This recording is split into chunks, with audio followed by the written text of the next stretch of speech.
నమస్తే, welcome to Abhinav Bharat. మద్యం కుంభకోణం కేసులో 6 నెలల పాటు జైలులో ఉండి ఇటీవలే బెయిల్పై విడుదలైన ఆమ్ ఆద్మీ పార్టీ అధినేత ఢిల్లీ ముఖ్యమంత్రి అరవింద్ కేజ్రీవాల్ సంచలన ప్రకటన చేశారు. తాను ముఖ్యమంత్రి పదవికి రాజీనామా చేస్తున్నానని బాంబు పేల్చారు. తాను ఏ తప్పు చేయలేదని, ప్రజలు సర్టిఫికెట్ ఇచ్చేంత వరకు ముఖ్యమంత్రి పదవిలో ఉండబోనని స్పష్టం చేశారు.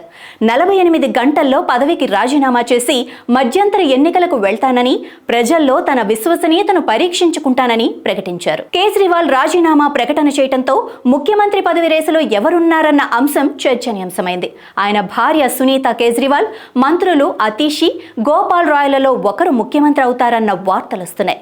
వీరితో పాటు మంత్రులు కైలాష్ గెహ్లత్, సౌరభ్ భరద్వాజ్, ఇమ్రాన్ హుస్సేన్ పేర్లు రేసులో వినిపిస్తున్నాయి.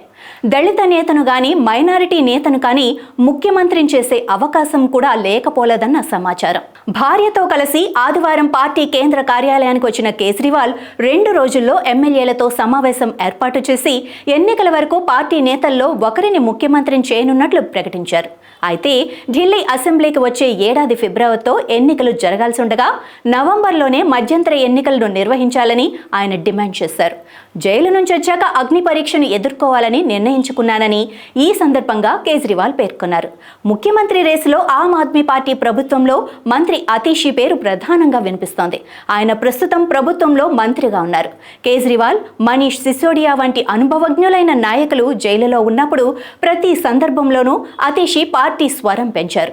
కేజ్రీవాల్ భార్య చేసిన పోరాటానికి ప్రతి వేదికపై అండగా నిలిచారు. కేజ్రీవాల్ను ఎక్కువగా విశ్వసించే నాయకులలో ఆమె ఒకరు కావడంతో అతీషికి సీఎం బాధ్యతలు అప్పగించే అవకాశం ఎక్కువగా ఉందని ప్రచారం జరుగుతోంది.